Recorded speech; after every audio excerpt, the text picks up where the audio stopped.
Aller direct sur le mulet aujourd'hui pour tout savoir sur le mulet. Nous sommes en direct depuis la Suisse, depuis fin haut, 1300 mètres d'altitude. Et pour en savoir plus dans un instant, en présence de Lionel Thuaz et de sa fille Angélique qui monte le mulet. Regardez, la montée se fait ici. Nous montons un peu essoufflés en direction des Mossons, dans les mélèzes du Valais suisse, exactement à fin haut. Voilà la direction. On va demander à Lionel Thuaz, lui qui est un spécialiste des mulets. On peut s'arrêter 2 secondes, il est en direct ici. Lionel, le mulet a de l'avenir, et vous le dites aujourd'hui. Le mulet a de l'avenir, ça c'est sûr. Là on est en train de remettre un petit peu en œuvre pour fêter les 100 ans du funiculaire. Funiculaire vertical, ça se trouve à fin haut, un endroit absolument admirable. On verra tout à l'heure Fred Benech, administrateur. Voilà. Et donc à l'époque, comme partout, comme le Montanvert, comme le TMB, ils ont fait tous les travaux à dos de mulet. Parce qu'avec ça, c'était pas mécanisé. Et ils avaient un mérite incroyable. Les gars, ils transportaient tout, des pierres, du bois, avec les mulets pour construire le funiculaire. Ah, ça c'est extraordinaire, ça a été fait au mulet. Alors aujourd'hui le mulet a disparu entre temps, Lionel Thuaz, et il revient et vous le faites revenir, c'est ça hein? Alors je dirais pas qu'il a disparu, il a toujours été là, mais il s'est fait un petit peu oublier.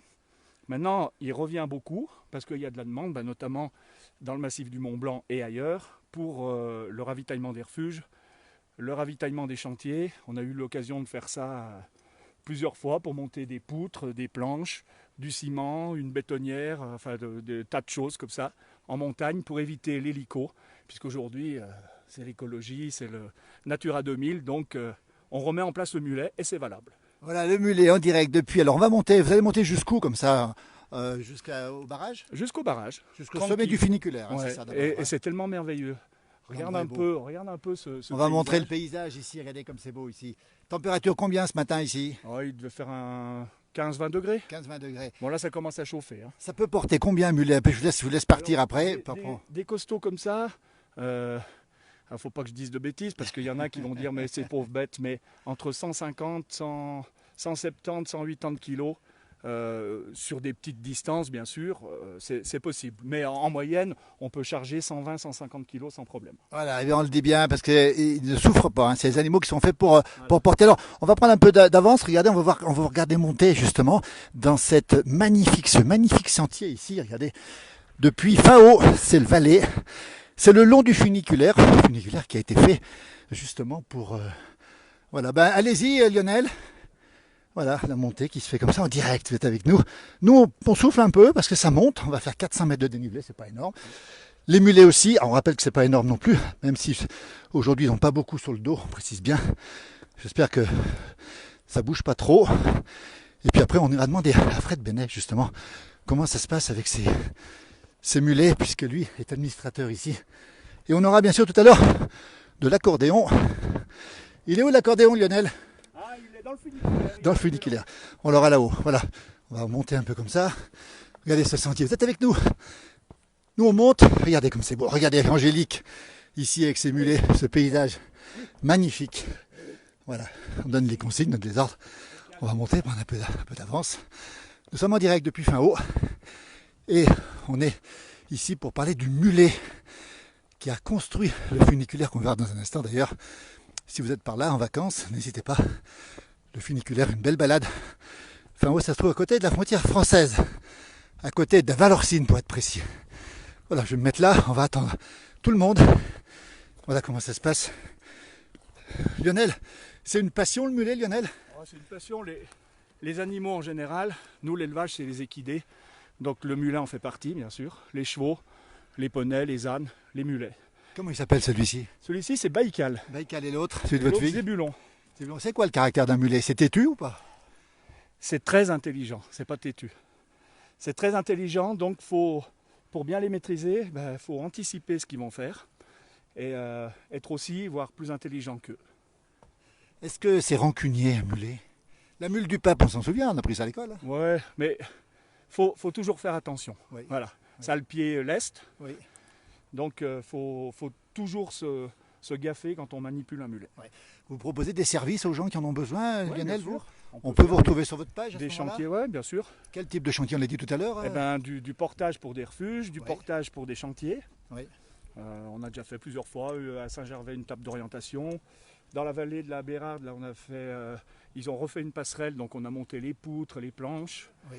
le ciment. Moi, j'ai fait un chantier à la Sambuie pour réensemencer un chemin. Donc là, c'est Natura 2000, puisque c'est dans le massif des Bauges. Et donc, on a monté de la matière, donc de la terre, du terreau, pendant 10 jours avec 2 mulets. Et c'est une expérience. Vous êtes nombreux à faire ça, Lionel? Oh, je pense qu'il y en a d'autres. Ouais. Après, il y a ceux qui font le tour du Mont Blanc au niveau touristique. Oui. Voilà. Après, je pense que oui, il y en a. On ne connaît pas tout le monde, mais il y en a. Alors, Lisa Benson nous dit: j'adore les mulets. Bonjour à Zébulon. Tant pis pour Baïkal. Ouais, il va être jaloux. On va aller vous laisser passer. Je vais monter un petit peu et puis après on interrogera Fred Benech qui est avec nous aujourd'hui, qui parle justement, qui s'occupe du funiculaire justement. On le verra tout à l'heure. Regardez comme c'est beau, ce direct, voyez, avec les gens qui suivent derrière. On ne vous cache rien, on est en montagne, dans le Valais, à 1400 mètres. Il fait frais ici. Ça bouge un petit peu parce qu'on marche évidemment en montagne.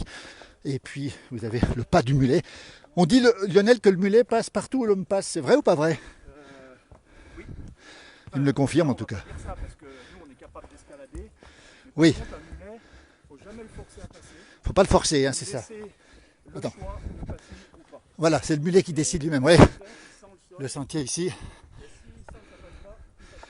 Voilà, le mulet, il faut vraiment qu'il fasse ce qu'il a envie de faire. Voilà le sentier ici qui monte, face au Mont Blanc qui est juste en face derrière nous, là-bas. Dans le lointain, on voit le sommet du Mont Blanc. Merci de nous rejoindre. Vous êtes nombreux sur cette page ce matin pour ce direct sur le mulet. Regardez comme c'est beau ici. Le Mont Blanc dans le lointain. Il y a des passages qui sont un petit peu plus raides. On demandera à Lionel si justement le mulet craint le vide. Voilà. Lionel, voilà le Mont Blanc là-bas au fond, tiens. Le Mont Blanc là-bas au fond. Lionel, est-ce que le mulet craint le vide? Non. Il craint pas le vide? Il craint pas le vide. Il peut passer sur des aplombs comme ici. Oui, comme on voit ici. Voilà. Après, il faut faire attention de le diriger aussi parce qu'on lui met des œillères, justement pour pas qu'il ait peur. Et après, lui laisser, donc on lâche un petit peu la longe, il met le nez par terre, même monter dans des cailloux. S'il sent que ça passe, il passe. Sinon, il Voilà. refuse. Et il passe partout où l'homme passe, sauf pour faire de l'escalade. Hein. Ah C'est oui, pas possible, forcément. évidemment, hein. Voilà. Ou même monter au Mont Blanc, on va pas lui mettre des crampons puis y aller. C'est plus fort que le cheval. Oui, c'est plus, disons que c'est plus robuste. Voilà. Ça craint moins les maladies. C'est pour ça qu'ils en avaient à l'époque. Ça mange moins. C'est moins d'entretien. Et ça a le pied beaucoup plus sûr. Et ça, le pied sûr. Eh bien, écoutez, on va poursuivre un petit peu cette balade. Dans un instant, on va retrouver Fred Benech. Je vais monter un petit peu, je prends un petit peu d'avance dans ce sentier magnifique. Hein. On rappelle que c'est facile pour le mulet. Hein. Il n'est pas beaucoup chargé, on précise bien quand même au passage. Et je vais attendre ici, devant le Mont Blanc, le passage du mulet. Et après, on les retrouvera un peu plus haut. Je vais interroger Fred dans un instant. Voilà, regardez Angélique qui est ici. Angélique, la fille de... Comment ça se passe, Angélique? Bah, super bien. Il est gentil, le vôtre? Ouais, très sympa. Vous les menez aussi, les mulets, Angélique, vous? Bah, c'est une première pour moi, Très bien. mais une bonne première, je suis bien contente. En tout cas, c'est gagné. C'est vu, on a l'air tout à fait gentil. Merci, Angélique. Merci. On va demander à Fred Benech, aux accompagnateurs de nous rejoindre ici. En direct, vous êtes très nombreux à nous suivre ce matin pour ce direct. On a vu toute l'utilité, justement, regardez comme c'est beau là, regardez. L'utilité de ces mulets en montagne, on rappelle qu'ils ont fait le funiculaire qui date de 1920. Les Mélèzes ici, le Mont Blanc là-bas. Et Fred, justement, Fred, tiens Fred. Bonjour Fred. Salut Philippe. Ça Administrateur du funiculaire. Il a 100 ans cette année, le va funiculaire. Cette année, il a exactement 100 ans. On est passé dessous tout à l'heure. Et en fait, l'idée des mulets, c'est que ce sont les mulets qui ont aidé à construire ce funiculaire. Et à l'époque, le mulet était l'outil de travail numéro 1 pour le portage. Alors ce qui est important aujourd'hui, on va se décaler un petit peu, regardez, on a bien de soleil. Fred, aujourd'hui, vous le réutilisez ce mulet? Alors, pas pour transporter à part pour des occasions un peu événementielles, mais surtout l'idée des mulets, c'est de faire du débroussaillage écologique et de montrer aux gens que c'est encore faisable. C'est de dire finalement, plutôt que de prendre des débroussailleuses pour nettoyer, utilisons des mulets. C'est un animal, c'est propre, ça fait pas de bruit. Et c'est tout le principe de ce parc d'attractions, c'est qu'en fait on a un parc d'attractions qui est à la fois un outil historique, puisqu'il a 100 ans, et que c'est surtout une remontée mécanique qui ne pollue pas l'environnement, puisqu'elle n'a pas été construite pour promener des touristes, entre guillemets, mais pour transporter. Et on verra plus haut, mais vous verrez que le petit train qu'on utilise aussi dans le parc d'attractions est aussi un petit train de récupération. Ça s'appelle Verticalp. On rappelle où ça se trouve, à la frontière de la France et de la Suisse, à côté de Valorcine, pas loin de Martigny. C'est une balade à faire pour les petits, les grands-parents, tout le monde. Ah, clairement, c'est à la fois pour les enfants, les familles, les plus âgés. On est super accessible, aussi bien en train, en voiture. Pour les personnes à mobilité réduite, tout est faisable. N'hésitez pas. Voilà, on va simplement rappeler qu'il y a un site, on mettra le lien, puis on vous retrouvera plus haut tout à l'heure. Puis on aura même de l'accordéon avec Lionel Thuas. Vous êtes en direct, vous êtes très nombreux à nous suivre, on nous dit que le paysage ressemble au Népal. Et c'est vrai quand même, ça ressemble presque à la haute montagne. C'est la haute montagne. Bah, derrière nous, oui. Là, on voit le chemin qui a servi à construire ce funiculaire. Vous verrez le funiculaire plus tard.